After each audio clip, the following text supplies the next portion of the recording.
continue à la rentrée 2019. Monsieur le directeur régional, mesdames et messieurs, les représentants des personnels des organisations syndicales, CGT Agri, SNETA PPSU, EFO, EA, Sud Rural, SEA, UNSA, ici rassemblés, ont décidé unanimement de ne pas siéger à la réunion du CTRE après ce jour. Parce que le ministère reste sourd à nos revendications depuis des mois, l'enseignement agricole, marqué par ses spécificités et sa forte identité, occupe une place de choix au sein du paysage éducatif français. Il représente une chance pour l'avenir des jeunes et du territoire. Les décisions prises pour satisfaire aux injonctions de la loi de finances 2019 vont affaiblir, voire remettre en cause son existence. Sous couvert de mieux faire reconnaître l'enseignement agricole confronté à une érosion d'effectifs, le ministère engage une réforme systémique qui va lourdement impacter la qualité de l'enseignement, le fonctionnement des établissements et les conditions de travail de tous et toutes les agents. Contre-réforme du bac général et du bac technologique, mise en place dans une précipitation et un amateurisme sidérant, baisse générale de la DGH, relèvement des seuils de dédoublement qui deviennent indicatifs. N'en jetez plus. Toutes ces mesures s'inscrivent dans une logique comptable funeste, avec pour seul objectif assumé par le ministre la suppression de 50 postes. Face à des perspectives aussi inquiétantes, que dire de l'autonomie des établissements présentée comme une solution miracle? Elle permettrait une meilleure gestion, car au plus près des besoins des usagers.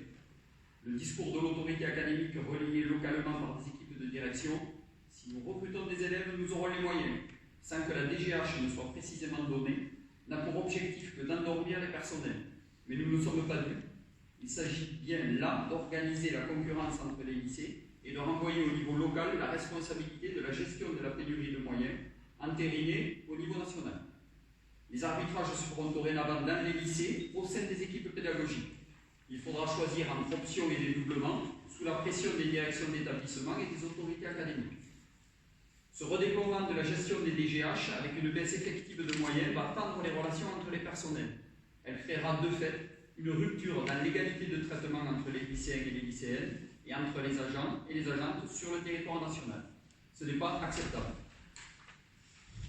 Parce que les propositions de l'administration sur les évolutions du protocole de gestion des agents et agentes de CFA, CFPPA sont inacceptables et ne reposent sur aucun argument économique. Pour les enseignants et enseignantes en CFA et CFPPA, la référence aux 1607 heures annuelles est inadmissible. Nous réaffirmons l'objectif d'atteindre les 648 heures d'équivalent face à face. Nos organisations nationales exigent un vrai cadre réglementaire sur les obligations de service des personnels recrutés en CFA, CFPPA, afin de garantir leurs conditions de travail et de rémunération. Par ailleurs, au niveau régional, la situation financière est tendue dans certains centres. Des non-renouvellements, voire des licenciements sont prévisibles suite aux réponses aux appels d'offres lancés par le Conseil régional pour les formations pour adultes, qui conduisent à un assèchement de la formation continue. Nous dénonçons une situation très préoccupante qui crée un climat anxiogène chez les agents et les agentes. Et dans ce contexte si difficile, nous appelons de nos voeux une collaboration plus étroite entre la DRAF et le Conseil régional. Et enfin, parce que les perspectives de rentrée 2019 sont très inquiétantes dans la région Occitanie. Nous tenons d'abord à vous faire part de nos interrogations face au peu de considération que vous apportez au CTREA.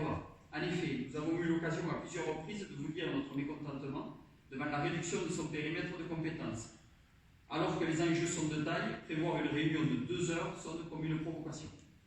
Par ailleurs, un certain nombre de documents préparatoires ne nous ont pas été transmis. Aucune information sur la DGH notifiée aux établissements, sur l'enveloppe optionnelle, sur l'évolution des dotations en personnel.